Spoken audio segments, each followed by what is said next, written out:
Pero esto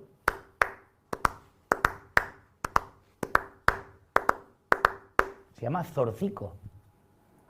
Zorcico es una especie de género popular que remite a, se puede llamar género nacional, a naciones étnicas, y que parte de esas alegorías, de la música de las gentes o de la milicia, son músicas que sirven para danzar y bailar y que en ciertos casos, pocos, pues pueden sustantivarse. Pocos, pero no porque sea popular, sino en todos es pocos. Porque sustantivarse implica muchas cosas. Pero parte de ahí.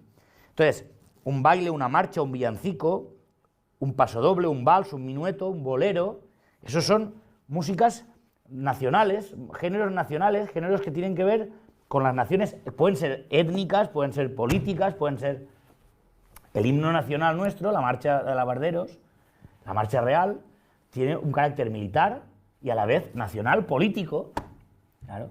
Entonces no se puede mezclar con otra cosa. El poemático pues tiene la canción, el lied, el madrigal, el himno ya digo que puede estar en varios sitios, dependiendo del tipo de himno que sea, porque el himno si es religioso estaría en el eclesiástico, y el eclesiástico la salmodia, la misa, el motete, el requiem, ahí tenemos todos una serie. En el teatral tenemos el aria, el recitativo, la zarzuela, la opereta cómica, la ópera, la obertura, tenemos muchas leyes musicales, muchas especies, que cada una tiene sus leyes y tiene su cierre fenoménico diferente a las demás, que se constituye por estatutos diferentes. Y ahora, muchos de ustedes, a lo mejor, están echando de menos ver ahí la sinfonía y la sonata, y no está. Pero no crean ustedes que me he olvidado de ellas, ¿cómo voy a olvidarme yo de eso? Pero aquí voy a traer en otro tema que el que sepa música y el que siga esto, pues va a toparse con polémicas, yo ya lo he dicho, pero es que creo que yo tengo que ofrecer todas estas cuestiones. Vamos a ver. La idea de diamorfosis es muy importante. Entonces, la música instrumental que surge, la independencia de la música instrumental, que Hanslick llama música pura, y que muchos aquí dentro de esta escuela confunden con la música sustantiva, y que yo, a mi modo de ver, a mi juicio, no puede ser eso, porque si no, el mayor idealismo que puede haber es en ese concepto, música pura. Música pura y música absoluta, aunque no... Música pura aparece por primera vez en Wagner. Lo que pasa es que como algo despectivo. O sea, como la música pura no tiene sentido porque es algo instrumental, puramente instrumental. Y luego, como contestación a Wagner, viene Hanslick a decir, no, pero es que lo instrumental es lo verdaderamente musical. Ahí está la música. La música es instrumental cuando se hipostasía totalmente de la voz. Y es puro instrumento, el instrumento. Claro, aquí hay mucho que decir. Hay mucho que decir. Y voy a ver si puedo convencerles o pueden entender lo que yo quiero explicar. La música instrumental, por definición, el sintagma música instrumental, no tiene ningún problema. Como decir música pianística, o como decir música para tenor, o música para soprano, o música... No tiene ningún problema. El problema es cuando lo instrumental se asocia con la pureza musical. Ese es el problema. Porque es pura metafísica. Vamos a ver. ¿Qué es un nocturno de Chopin? La diamorfosis del género poemático. Son poemas para... de hecho, por eso, un concierto de piano empiezan a llamarle, en esa época, recitales. Porque en vez de recitar con la boca y cantando, recitan con un instrumento. Pero tú escuchas... La, ra, ri, ra, ri, ra, la, ri, ra, ru, ra, ru, ra, ri, la, ri, ra, le, ro, ri, ro, re, ri, ra. Y ahora escuchas... Toda una vida estaría contigo. Es lo mismo, mismo género, es el mismo género. Solo que con una diamorfosis, es una diamorfosis del género poemático. El género poemático, por diamorfosis, quita los significados y deja solo los significantes. Entonces los significados están en el centro tonal, en las frases, en los periodos y en los contrapuntos. Entonces, en ese sentido se podría entender como un límite sustantivo, pero ese límite sustantivo ya tiene su génesis en su parte radical del género musical que tiene que ver con el poemático, porque si tú quitas el poemático no puedes llegar a frasear bien. Ese nocturno no lo puedes frasear bien si partes de la idea de instrumento como pureza musical, es imposible. De hecho, un pianista no puede tocar eso si no lo canta primero. Bueno, pues puede tocar asesinándolo. Lo puede tocar asesinándolo. Y entonces, como no haga él la diamorfosis desde su voz y su compás a los dedos, sale una porquería, que es lo que pasa. Entonces, es una diamorfosis del género poemático. ¿Qué es una fuga? Una fuga instrumental para piano. Una fuga instrumental, ¿qué es? Aquí no está. Pues vamos a ver, una fuga instrumental es un motete, pero así como suena. Es el motete y el ricercare con elementos y motivos de danza. Con elementos y motivos de danzas. Hay partes populares, hay veces que hay algunas fugas que tienen el sujeto. Por ejemplo,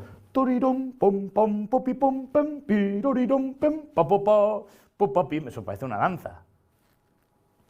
Pero y empieza el contrapunto y dices, esto parece un coro, esto parece un motete, las leyes del motete, de la imitación contrapuntística. Entonces es una diamorfosis de elementos que vienen del género popular y elementos que vienen del género eclesiástico. Y pues con razón, los mejores fuguistas son músicos de iglesia. Claro, no por otra cosa. Y cuando los músicos empiezan a hacer fugas sin saber hacer un motete, hacen porquerías, no hacen fugas, sino porquerías. Bien, la sonata. Que esto lo tengo muy fresco porque estoy siendo director o tutor o como se llame ahora, no sé cómo se llama, pero algo de eso soy, de una tesis doctoral que trata sobre la sonata. ¿La sonata de dónde viene? ¿De dónde viene? Pues hombre, es que es evidente. La sonata viene de la suite antigua. La suite antigua eran un conjunto de danzas, la alemanda, la zarabanda, la courante y la giga. Cualquiera que haya tocado una suite de Bach ha tocado eso. Son danzas que tienen leyes propias. La alemanda es una alemanda por las leyes propias. Son danzas que vienen de estratos pues, totalmente vulgares, pero que poco a poco se sofistican y se convierten en estatutos musicales muy poderosos. Entonces, vienen de esas danzas mezclado con elementos eclesiásticos de los divertimentos de la fuga. Es decir, en la fuga está sujeto-respuesta, sujeto-respuesta. Y después hay que tener que sonar al sujeto modulando. Entonces hay un divertimento y hay modulaciones. Esas modulaciones vienen de las leyes contrapuntísticas. Pues tú juntas los elementos contrapuntísticos de la fuga y los elementos de la suite antigua y sale. Si la fuga tenía exposición de la fuga, desarrollo y después la conclusión de la vuelta a la tonalidad, pues aquí tienes exposición, desarrollo y reexposición. Si en la fuga tenía sujeto y contrasujeto, así a la vez, mírenlo, está a la vez, sonando a la vez. El contrasujeto en la sonata, en vez de estar aquí, está aquí. Es el tema B. Tema A y tema B. Sujeto, contrasujeto, tema A y tema B. Esto es así. Entonces, y el diagnóstico que yo hago, es un diagnóstico que me va a crear enemigos, pero ya los tengo, o sea que da igual, es que esa diamorfosis, cuando ese núcleo que toma empieza a desarrollarse, vamos, por decirlo rápido, la música instrumental es el principio de la destrucción de la música. ¿Por qué? Porque es su límite sustantivo. Pero el límite sustantivo es, a la vez que es su punto culminante, es su principio de degeneración, como toda esencia, como toda esencia. ¿Por qué? Porque el instrumento ya ofrece una serie de riqueza cromatofónica que es muy fácil desvincularse de los contornos melódicos. Y entonces ya empieza el virtuosismo y el operacionalismo técnico sonoro a mandar sobre las cuestiones constitutivas. Entonces ya empieza a ser barbaridades. Y entonces esas barbaridades tienen... Y eso es así. La sonata después pasa a ser el poema sinfónico. La sinfonía pasa a ser el... Bueno, perdonen ustedes, estoy hablando del primer tiempo de sonata, ¿eh? Porque el segundo, ¿saben ustedes cómo se llama? Lied. ¿Qué es lied? Canción. Sí.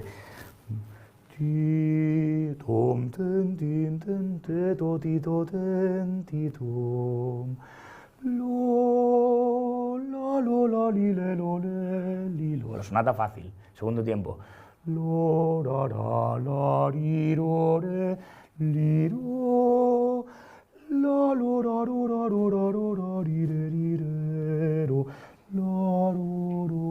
¿Eso qué es? ¿Una canción?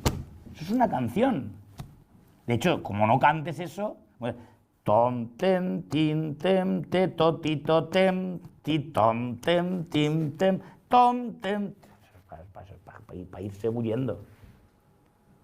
La técnica del pianista, si se pone al servicio de la melodía, tiene que ser muy sofisticada para dar la sensación de que algo que siempre es staccato canta legato. Es decir, es una apariencia falaz. Es decir, la técnica del pianista consiste en dominar las apariencias falaces para enfatizar las verdades constitutivas de la música, que son melopoéticas, es la melodía que hay ahí dentro, el canto, que no es para piano, eso es para lo que sea. Yo discutí muy fuerte una vez, muy fuerte, con un compositor, porque yo aprendí a escribir, cuando hago yo música sinfónica, primero hago el guión. El guión no tiene instrumentación, son 4 partes, donde está la distribución de todas las voces, ahí están todas las capas. Yo me acuerdo que mi padre a veces me decía, esto está muy cargado, esto no sé, no hay quien lo oiga, borra. Y me decía, yo me enseñaba un ejercicio y mi padre me decía, aquí has utilizado demasiado lápiz. Y yo, pero he estado muchas horas, y dice, sí, pero con lápiz. Y digo, ¿y qué tiene? Dice, más goma. O sea, hasta que no utilices 5 o 6 gomas, esto no es presentable todavía. Hay que quitar, rehacer, quitar, poner, quitar, hasta que vas viendo que se encarrilan las voces, tienen una riqueza muy grande, pero no están aplastadas. ¿Entienden ustedes lo que quiero decir con aplastadas? Una sobreabundancia de contrapunto. O, por ejemplo, decía una cosa que me hacía muchas veces, decía, aquí todos están hablando todo el rato, que callen un poco. Todas las voces hablando, hombre, eso es una cacofonía, que calle, deja una un ratito sola. Esos son todo alegorías de cosas muy profundas que tienen que ver con la complicada interacción entre materia y forma. Bueno, entonces, lo que quiero decirles es que, ¿y qué es el tercer tiempo de una sonata? Se llama minueto. Minueto, una danza francesa de un pueblo ahí lejano. Tam, taram, taram, tariram, tiram, pam, pam. Pues es una danza popular. Ahora, cuando empieza ya, se meten algunos elementos poemáticos, bueno, bien. Claro, como en toda copla, ¿no? En la jota te pasa lo mismo, hay partes danzadas y después está la copla, que es más melódica y más poemática, porque hay involucraciones entre los géneros. Pero como un instrumentista diga, yo hago música instrumental pura, solo hago música con las manos, y no canto ni nada, y esto es pura música porque es instrumento. Pues amigo, olvídate de Haydn, de Mozart, de Beethoven, todo eso, y ponte a hacer las chalefadas esas que hacen, que son basura total. Y que para mí no son menos basura que, o a lo mejor dicho de otro modo, hay algo por ahí de música popular, de música de pop, que todavía sería más salvable. Solo que habría que quitar decibelios y cambiar a los cantantes por gente que sepa cantar. Cuando dice Don Gustavo ahí, y se ríen, todos los que están ahí riéndose son unos analfabetos, porque si no se reirían. Me da igual si alguno... Todos los que están ahí, el que se estaba riendo ahí es un analfabeto. Porque cuando dice cantando bien, ahí tendría que haber habido un silencio total. Y se ríen. Pues no entienden nada. Cantando bien, quiere decir, se difundió cantando, dice, pero cantando bien. Dice, no como Bob Dylan. Es decir, que si coges una canción de Bob Dylan y la cantas haciendo melodía, puedes decir, tiene un fulcro de sustantividad muy pobre esa canción. A lo mejor hay una capilla, pero cantándolo así, haciendo eso como va, eso, hay sustantividad ninguna. Dice cantando bien. ¿Qué es cantando bien? La materia, las melodías, el canto. Y dice, la Iglesia es muy importante. ¿Por qué? Porque la Iglesia es la que hace circularidad entre materia y forma. Es en la Iglesia. ¿Dónde si no? ¿Dónde si no? Que me lo cuenten. No nos quedan las leyes estatutarias de la música griega. No tenemos los estatutos de los trenos y todo eso en forma. Pero sí que tenemos los estatutos intactos de la música desde el canto gregoriano y canto bizantino hasta hoy. Eso sí que lo tenemos intacto. Y es lo que nos conforma y es el hiperrealismo que nos hace escuchar, que nos guía la escucha. Entonces, la música instrumental, que no es una diamorfosis de estos géneros, que estos géneros tampoco es que sean vocales, son vocales e instrumentales. Hay instrumentos. Ya en Grecia la cítara, los cantos citadrídicos, la cítara, el aulós, había muchos instrumentos, pero estaban circulares porque los géneros combinaban canto y instrumento, porque eran estos géneros eran vocales e instrumentales. Entonces la música instrumental pura es el límite de la música sustantiva y el principio de su degeneración. Yo esto lo digo así porque es que es así.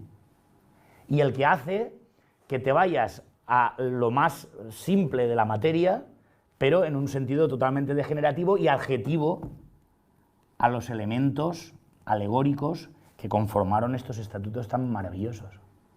Por ejemplo, el baile. El baile, si se convierte en un minueto de Mozart, ese regresus a la sustantividad de las leyes de la música es una maravilla, y la música pop, ¿qué hace? Huyendo de los destarifos de la música instrumental de vanguardia, regresa a los estratos más toscos del baile. ¿Es así? Entonces, vamos ahora a entrar en lo de los hitos, que es muy importante, claro. Y entonces, ahora el capítulo siguiente, yo tengo que dedicárselo, voy a elegir dos que son muy importantes, bueno, sí, sobre todo dos, aunque ahí pongo más cosas, pero por no excesivamente cansar. El primero es el Gradus ad Parnassum. El Gradus ad Parnassum recoge las normas de contrapunto, y ahora me dirán ustedes si los textos que les voy a leer aquí no suenan a las leyes de Platón. Ahora me lo dirán ustedes. A ver si les suenan a las leyes de Platón o no. Por cierto, está hecho en forma de diálogo. Es un siglo y pico después de Palestrina, pero Joseph Fuchs, Joseph es un personaje que va a aprender de su maestro, que es Alois, que es Pierluigi Alois Palestrina. Entonces, los personajes simbolizan a él como alumno aprendiendo de Palestrina, pero muy bonito porque no se conoce, él ya había fallecido Palestrina, no se conocieron. Está estudiando con un maestro suprasubjetivo, que no existe. No existe en M1, existe en M3. No sé si me entienden lo que quiero decir, esto tiene mucha importancia. Pero fíjense ustedes, miren.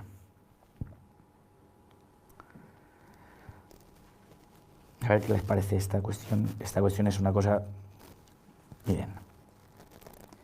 Algunos modernos compositores, dice Fuchs, que apartándose del acostumbrado uso de las consonancias y disonancias, con la idea del gusto y de la novedad, violan todas las leyes del arte. Violan todas las leyes del arte. Y, adulándose a sí mismos,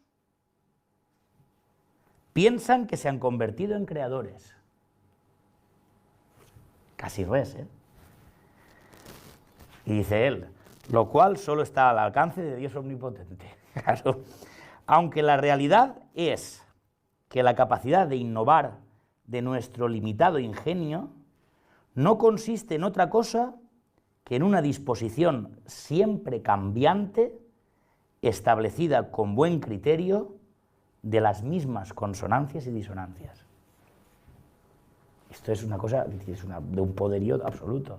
El fondo ontológico que hay aquí es total, está diciendo, el actualismo, es el actualismo. Las mismas, quiere decir, la invariable. El ingenio de hacer diferente lo mismo es el actualismo. Esto es una cosa muy importante. Y ahora dice,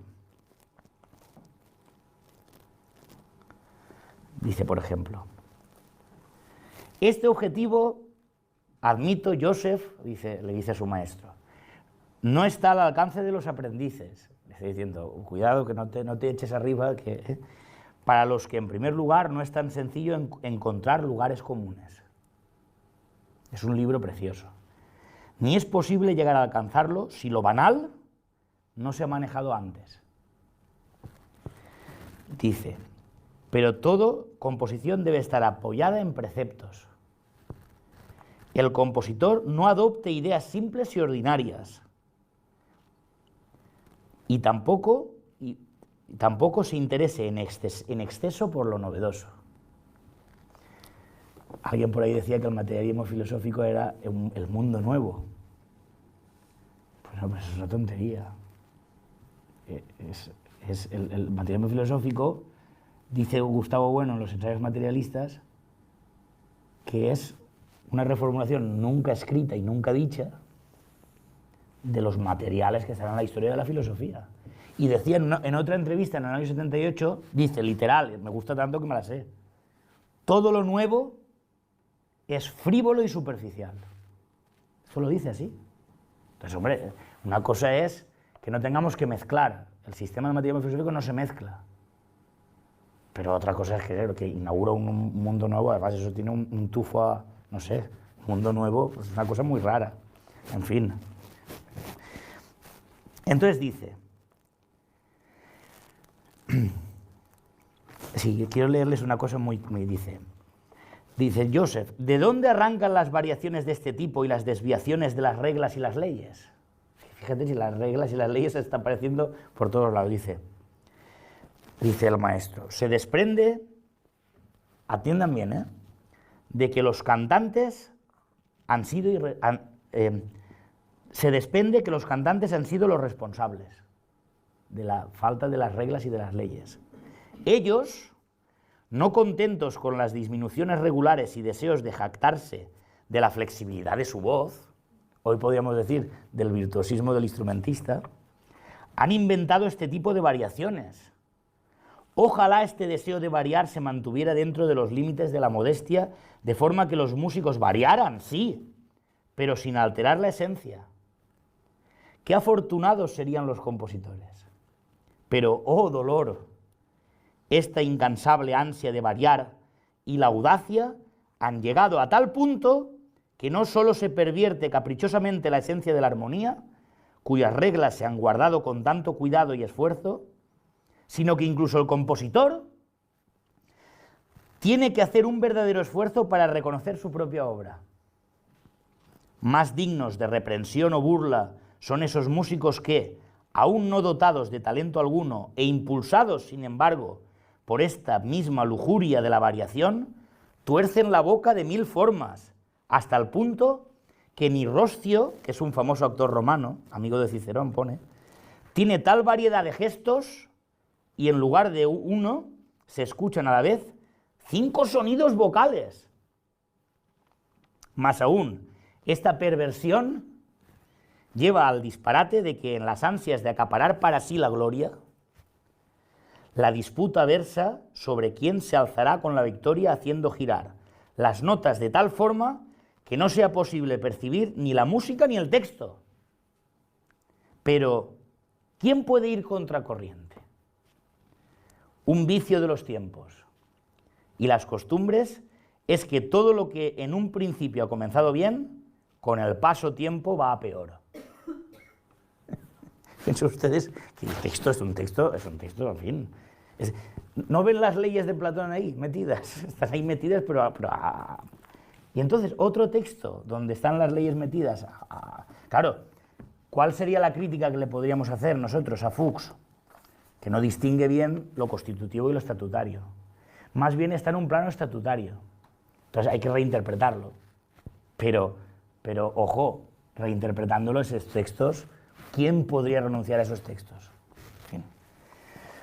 Bueno, ahora vamos a otro texto que le he dado una copia a mi maestro Tomás, porque yo sabía que le agradaría, que se llama Tra le sollecitudini. Es un texto, un motu propio del sumo pontícipe Pío X sobre la música sagrada. Tra le sollecitudini es algo así como entre las preocupaciones. Es un texto platónico hasta la médula. Eso ustedes. Otra vez la idea de ley dice, por ejemplo, primero empieza a relatar la degeneración a la que está sometida los cantos de la Iglesia. Una degeneración total porque se mezclan los cantos. Y entra la música teatral. O sea, el género teatral ha entrado dentro del eclesiástico, entonces es una mezcla. Entonces dice, con este motivo y para que de hoy en adelante nadie alegue la excusa de no conocer claramente su obligación y quitar duda de la interpretación de algunas cosas que están mandadas, estimamos conveniente señalar con brevedad los principios que regulan la música sagrada en las solemnidades de culto y condensar al mismo tiempo, como en un cuadro, las principales prescripciones de la Iglesia contra los abusos más comunes que se cometen en esta materia. Por lo que de motu propio y ciencia cierta publicamos esta nuestra instrucción, a la cual, ojo, como si fuese código jurídico de la música sagrada, queremos con toda plenitud de nuestra autoridad apostólica se reconozca fuerza de ley, imponiendo a todos por estas letras de nuestra mano la más escrupulosa obediencia. Entonces, claro, aquí hay cosas pues, muy importantes. Pues vamos a citar alguna. Pues fíjense ustedes, por ejemplo, vamos a ver. Miren.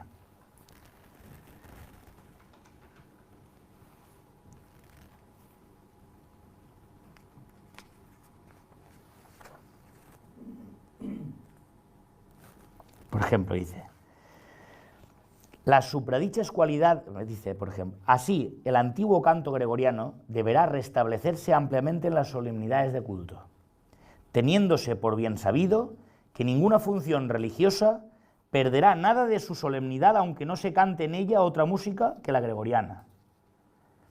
Las supradichas cualidades que se hallan también en sumo grado en la polifonía clásica palestrina, especialmente la escuela romana, que en el siglo XVI llegó a la meta de perfección con las obras de Pedro Luis de Palestrina y que luego continuó produciendo composiciones de excelente bondad musical y litúrgica. La polifonía clásica se acerca bastante al gregoriano, supremo modelo de toda música sagrada, y por esta razón mereció ser admitida, junto con aquel canto, en las funciones más solemnes de la Iglesia, como lo son las que celebran en la capilla pontificia. Por consiguiente, también esta música deberá restablecerse copiosamente en las solemnidades. Y ahora dice, hay una cosa muy importante. La lengua propia de la Iglesia romana es la latina, esto es muy importante, por lo cual está prohibido que en las solemnidades litúrgicas se cante cosa alguna en lengua vulgar. Ojo, esto es muy importante. Yo recuerdo una entrevista con Gustavo Bueno, donde dice, pone a patas arriba el Concilio Vaticano II, que una de las barbaridades más grandes es que no se haga la misa en latín. Entonces el presidente dice, porque eso coge un ritmo y una solemnidad que no tiene nada que ver con las lenguas vulgares. Y entonces dice, y además las palabras no se entienden, Y dice, hombre, pero habrá que entenderlas. Y dice, cuidado, alto. Es mejor no entenderlas. Y esto tiene mucho que ver con ¿qué? Con la sustantividad de la música. Kyrie eleison es un significante musical. Christe eleison, Benedictus, qui venit, es la semántica, los fonos son significantes musicales. En cambio, si ya se utilizan lenguas vulgares, mezclamos el género poemático. porque la letra ya no es universal, porque en cada sitio es distinta, entonces te lleva demasiado al texto. No sé si me entienden el razonamiento. Pero hay unas cosas muy... Bueno, mira, fíjense ustedes esto, ¿eh? El Kyrie, Gloria, Credo, etcétera, de la misa, deben conservar la unidad de la composición, que corresponde a su texto. No es, por tanto, lícito, y sería faltar a la ley, componerlos en piezas separadas, de tal manera que cada una de ellas forme una composición musical completa y tal que pueda separarse de las restantes y reemplazarse con otras. Mezclar, la mezcla. Es decir, coger un Kyrie de una misa, coger un Gloria de otra, coger un Benedictus de otra, mezclar. Hay ejemplos que... Fíjense, les he dicho antes lo de la música instrumental. Fíjense esta frase, ¿eh? Como el canto debe dominar siempre, aquí si uno tiene los criterios que yo he ofrecido al principio, no hay metafísica ninguna, desde los criterios que he ofrecido, el canto, la materia de la música. Como el canto debe dominar siempre, el órgano y demás instrumentos deben sostenerlo y no oprimirlo. ¿Eso ustedes qué frase? Sostenerlo, ad sostinendum cantum sustinendum, es decir, sostenerlo, pero no oprimirlo.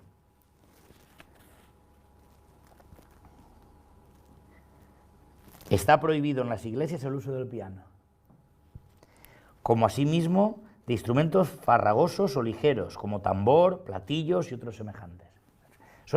Es un platonismo, pero en vena.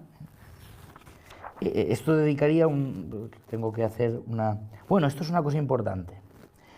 En los seminarios de clérigos y en los institutos eclesiásticos se ha de cultivar con amor y diligencia, conforme a las disposiciones del tridentino, el ya alabado canto gregoriano tradicional. Y en esta materia sean los superiores generosos de estímulos y encomios con sus jóvenes súbditos. Asimismo, promuévase con el clero, donde sea posible, la fundación de una escola cantorum para la ejecución de la polifonía sagrada y de la buena música litúrgica. Ojo, ojo con esto. Yo no sé si ustedes conocerán que uno de los centros más importantes de los últimos 2 siglos es la Schola Cantorum de París. La Schola Cantorum, ahí se formó Vincent d'Indy, ahí se formó nuestro Joaquín Turina. Bueno, hay una pléyade de compositores geniales. Pero la Schola Cantorum nació contra el Conservatorio de París. Contra el Conservatorio de París. ¿Por qué? Porque el impresionismo y las nuevas tendencias, según algunos compositores, estaban sometiendo al canto demasiado a las proezas de la tecnología instrumental. Fíjense ustedes. Si ustedes piensan en Debussy a veces se pasa. Son todo armónicos, todo armónicos. Todavía hay canto, pero ya está en un límite tan fuerte que está combinado con mucha mezcla de efecto sonoro. Y de ahí viene la música de cine. Pues como hizo don Gustavo, llamar a eso música, que es, por ejemplo, los efectos, los sonidos, tienes miedo, son todo efectos sonoros, pero eso es sonido. Entonces, lo instrumental para causar impresión, el impresionismo, como principio alegórico, tiene un peligro muy grande, que es que la forma, que al cabo y al fin son combinaciones contrapuntísticas isorrítmicas, porque cuando hace... está repitiendo el mismo ritmo todo el rato, esas repeticiones todo el rato, pero al final son todo efectos para causar sensación. Ahora, todavía ahí hay canto, lo que viene después ya es la hecatombe. Pero por culpa de eso nace la Schola Cantorum, y la Schola Cantorum que está insistiéndose. Se estudia armonía y se estudia este libro, el Gradus ad Parnassum. Y se hace contrapunto de escuela, que es vocal. Contrapunto de escuela, que es vocal. Entonces, aquí pone lo de la Schola Cantorum, está muy conectado. Es esta perspectiva platónica.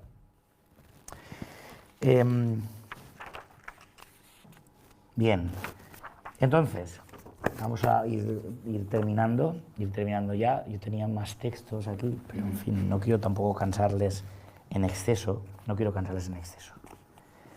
Porque tenía otro, por ejemplo, Schenker, ya he hablado de él, pero Furtwängler y Celibidache y contra la música moderna, creo que ponían un hito, pues ellos utilizaron la fenomenología.